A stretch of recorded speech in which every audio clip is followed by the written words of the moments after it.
दोस्तों, Instagram reel के सिलसिले में प्रधानमंत्री की नई रील में रात में कमरे में घूमते हुए वीडियो बनाया गया है और पीएम मोदी ने एक ऐसे शब्द का इस्तेमाल किया जो इस बात को दिखाता है कि पीएम मोदी को जेनजी फोबिया हो गया है। शायद उनके सलाहकारों ने बोला है कि जेनजी बड़ा फैक्टर साबित होने वाला है आने वाले चुनाव में, तो आपको जेनजी को कनेक्ट करना है। हो सकता है पीएम आवास में एक ट्यूशन देने वाला भी रख लिया हो जेनजी लैंग्वेज के लिए, इसलिए पीएम मोदी एक के बाद एक शब्द सीख रहे हैं। एक ऐसे ही शब्द का इस्तेमाल किया गया जिसे लेकर सर घूम गया। बहुत सारे लोगों ने सर्च किया होगा कि भैया इस शब्द के आखिरकार मायने क्या हैं। हो सकता है कम उम्र के लड़के लड़कियां इस शब्द को अच्छे से जानते हों, लेकिन मुझे भी गूगल करना पड़ा कि आखिरकार इस शब्द के मायने क्या हैं, क्योंकि जेनजी से बाहर भी बहुत बड़ी दुनिया है और जेनजी भी अपने आप में एक बड़ी दुनिया है। महानगरों की जेनजी अलग है, छोटे शहरों की जेनजी अलग है, गांव की जेनजी अलग है।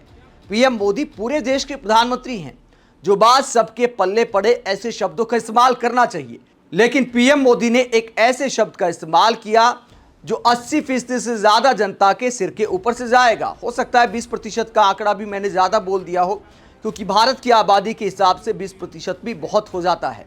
अपनी नई इंस्टाग्राम रील में पीएम मोदी ने जो शब्द इस्तेमाल किया, क्या आप उसे जानते हैं? कमेंट करके जरूर बताइएगा। अब बताते हैं कि पीएम मोदी ने बोला क्या। हर रील के साथ पीएम मोदी थोड़ा सुधार कर रहे हैं, इनोवेटिव हो रहे हैं। अब हैंडलूम सेक्टर को लेकर पीएम मोदी ने एक रील बनाई है। चूंकि आज वर्ल्ड हैंडलूम डे है, तो उसी के संदर्भ में पीएम मोदी ने वीडियो जारी किया।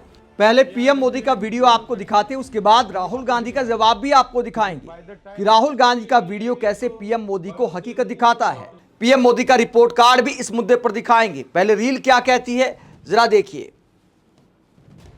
साथियों, 1905 7 अगस्त हमें भूलना नहीं है। 7 अगस्त 1905 को देश की आजादी के लिए स्वदेशी आंदोलन का प्रारंभ हुआ था और आत्मनिर्भर भारत की नींव डाली गई थी। अंग्रेजों के खिलाफ देशवासियों ने एक बहुत बड़ी लड़ाई लड़ी थी। जन जन जुड़ गया था।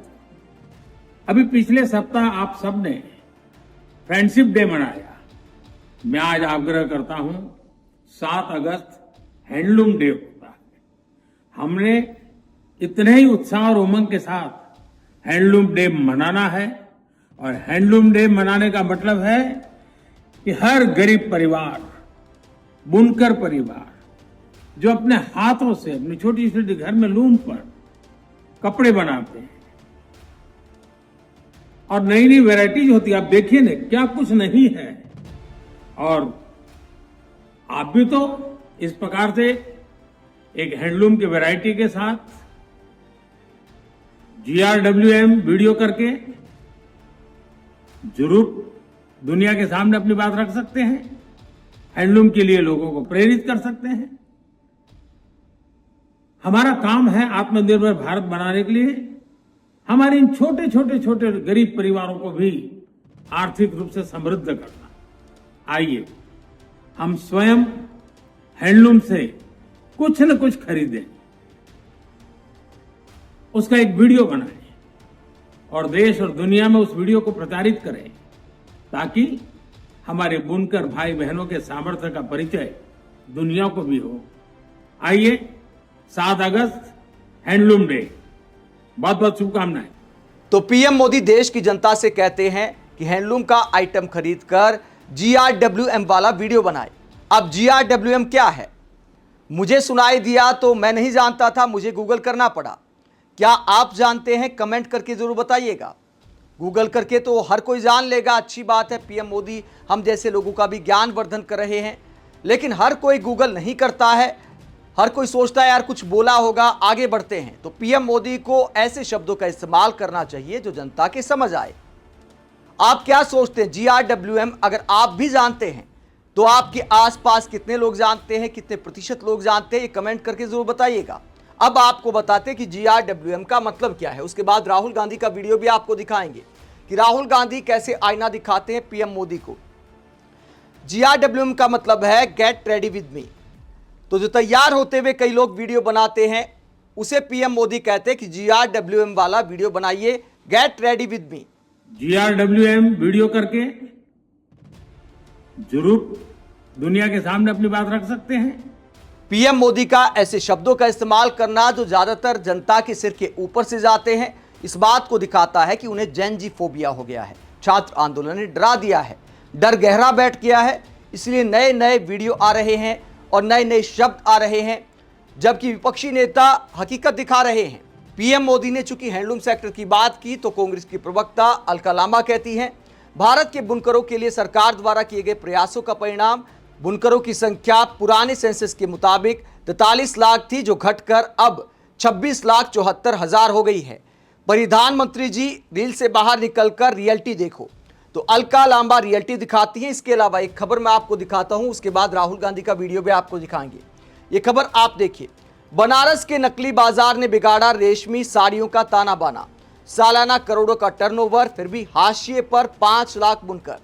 ईटीवी भारत की खबर दिखाती है कि डिमांड तो बहुत ज्यादा है, लेकिन नकली साड़ियां मार्केट में हैं तो लोग पहचान नहीं पाते कि असली हाथ की कारीगरी है या नकली है, मशीनों से बनाई गई है या फिर हाथ की कारीगरी है। इस वजह से लोग झांसे में आकर नकली सामान भारी मात्रा में खरीद रहे हैं और बुनकर हाशिए पर जा रहे हैं। आगे ये खबर क्या कहती है? ये खबर बताती है कि बनारस में साड़ियां बनाने वाली 50,000 से ज्यादा मशीनें बंद पड़ी हैं। इसके चलते लगभग 4 लाख बुनकर पलायन करके दूसरे शहरों में चले गए हैं और अधिकांश बुनकरों ने अपना काम धंधा बदल दिया है। तो ये प्रधानमंत्री के लोकसभा क्षेत्र के हालात हैं, जहां 4 लाख बुनकर पलायन कर चुके हैं। ये ईटीवी भारत की खबर कहती है। आगे ये खबर क्या कहती है? 80% कारोबार प्रभावित हो गया है नकली साड़ियों की वजह से। इस खबर में बताया गया है कि बनारसी साड़ी के कारोबारी राकेश बताते हैं कि नकली साड़ियों ने हमारी पारंपरिक बनारसी साड़ी की पहचान की साख पर बट्टा लगा दिया है। बनारस आने वाले लोग सोचते हैं कि बनारस में मिलने वाली हर लिहाज से बनारसी ही होगी, लेकिन ऐसा नहीं है। बनारसी साड़ियों के नाम पर लोगों को ठगा जा रहा है। साड़ियों के नकली बाजार से पारंपरिक और असली साड़ी विक्रेता मायूस हैं। ग्राहक दुकानों की चकाचौंध में असली नकली में फर्क नहीं पाता है और नकली साड़ियां भी महंगे दाम पर ले जाता है। यही कारण है कि बनारस में लगभग 80% कारोबार प्रभावित हो चुका है। काम ना होने की वजह से बुनकर काम छोड़ रहे हैं। तो पीएम मोदी जब अपने लोकसभा क्षेत्र में भी नकली का बोलबाला खत्म नहीं कर पा रहे और देश की जनता को कहते हैं कि हैंडलूम आइटम खरीद कर GRWM वीडियो बनाए, गेट रेडी विद मी वाले वीडियो बनाए। GRWM वीडियो करके जरूर दुनिया के सामने अपनी बात रख सकते हैं, हैंडलूम के लिए लोगों को प्रेरित कर सकते हैं। तो देश की जनता जो हैंडलूम वाला सामान खरीदेगी, क्या पता वो असली है या नकली है। तो पीएम मोदी को ये मिलावट का खेल बंद करना चाहिए। चाहे नकली दूध की बात हो, नकली घी की बात हो, नकली पनीर की बात हो या नकली साड़ी की बात हो, नकली का बोलबाला देश में बहुत हो गया है। तो पीएम मोदी को उस पर काम करना चाहिए।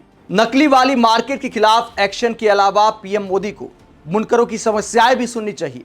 काशी के कुछ बुनकरों ने राहुल गांधी से मुलाकात की थी और बताया था कि मोदी सरकार आने के बाद किन किन समस्याओं का सामना करना पड़ रहा है। बुनकरों ने क्या कहा था राहुल गांधी से मुलाकात में, जरा सुनिए। ये कारपेट है, ये कारपेट है, दरी, इसके अंदर ये दरी है, दरी ये कारपेट है। तो ये समझाइए क्या फर्क है इसमें?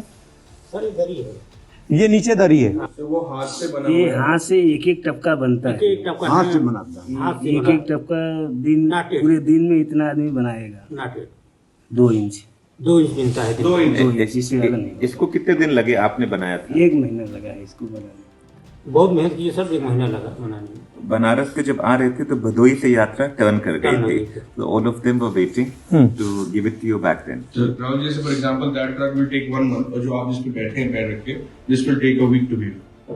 This is a hand tufted, so you can make it with a machine. ये मशीन से होता है। जी, this is with a machine.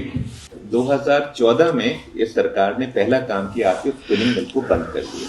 60% of the business is US for us. जिसमें से 40% is completely dead at the moment. और नहीं, मतलब आपके 60% में से 40% खत्म है। उसमें 40 तो अभी पूरा बंद है, which is basically moving to Pakistan, Nepal and to Turkey, because वहाँ की टैरिफ्स 19, 10 and 10। एंड ये वापस भी नहीं आएगा। सब पाकिस्तान पे टैरिफ 20% है, हम पे 50% है। एक सबसे बड़ा फर्क ये है कि प्रधानमंत्री की कॉन्स्टिट्यूएंसी के आसपास चिराग तले अंधेरा है कि आसपास सिल्क ट्रेड बंद हो रहा है, कार्पेट ट्रेड बंद हो रहा है और मेक इन इंडिया जैसा शैम चलाया जा रहा है। आप लोग के बच्चे जो हैं वो कोई स्कूटर गाड़ी चला रहा है, कोई टेम्पो चला रहा है, और ये ट्रेड जो है it's a form of expression, वो खत्म हो रहा है। इस इंडस्ट्री में सर स्मॉल एक्सपोर्टर्स का बहुत बड़ा ग्रुप है, बिग एक्सपोर्टर्स तो बहुत कम है, स्मॉल एक्सपोर्टर्स बहुत ज्यादा है, बिकॉज ये कॉटेज इंडस्ट्री थी शुरू से। तो 1 करोड़ से लेकर 10 करोड़ वाले सर वो बहुत 90% 80% वही लोग हैं, वो बुरी तरह इफेक्ट हो रहे हैं। बिकॉज हम अगर वर्ल्ड में if you want to go and change our market from US, sir वो एक कंट्री 60% यूटिलाइज करती है हमें, हम उसको अगर वर्ल्ड में जाएंगे तो 60% को हमें डालने के लिए, even if you go to South America, we go to Australia, we go to Japan, we will never get that business. एक सोशल साइड भी है, खासतौर पे जो बुनकर लोग हैं, सब ये लोग सब भदोही बनारस से आए हैं, इनके रोए की वजह से इनके लंग्स के अंदर इन्फेक्शन हो जाते हैं, और गवर्नमेंट ने कोई भी हेल्थ पैकेज या कोई हेल्थ इनको नहीं दिया। तो काशी के बुनकर राहुल गांधी को अपनी समस्याएं बताते हैं कि यूएस के टैरिफ की वजह से समस्या सामने आ रही है, वहां पर बहुत ज़्यादा हमारा निर्यात होता था। इसके अलावा जो टर्की से आयात होता है, जो नकली माल की बात की जा रही थी कि मशीन मेड जो आइटम आते हैं वो सस्ते पड़ते हैं, तो भारत के बुनकर, भारत का जो हैंडलूम उद्योग है, अपने ही देश में कम्पीट नहीं कर सकता। तो अगर हमें अपने बुनकरों के काम को बढ़ावा देना है तो क्या हमें इस बात की परमिशन देनी चाहिए कि बहुत सारे देशों से जो मशीन मेड जो आइटम हैं, जो हैंडलूम जैसे दिखते हैं, क्या उन्हें भारत की मार्केट में बिकने की परमिशन होनी चाहिए? इस तरह के सवाल उठाए जा रहे हैं। अगर हमें अपनी इस कारीगरी को बचाना है, इन कारीगरों को बचाना है, इस विरासत को बचाना है, तो मोदी सरकार को कुछ सख्त कदम उठाने होंगे ताकि ग्राहकों को ये पता रह सके कि ये असली हैंडलूम वाले आइटम हैं और ये वैसे दिखते हैं। आप इस पूरे मुद्दे को लेकर क्या सोचते हैं? पीएम मोदी आजकल जैसे जेन जी की भाषा में इंस्टाग्राम रील बना रहे हैं, रील से बाहर आकर जिन लोगों के लिए वो आवाज़ उठा रहे हैं, क्या रियल में उनके लिए उतना काम हुआ है या नहीं हुआ है? कमेंट बॉक्स पर अपनी राय जरूर दें, साथ ही चैनल को सब्सक्राइब भी करें। नमस्कार।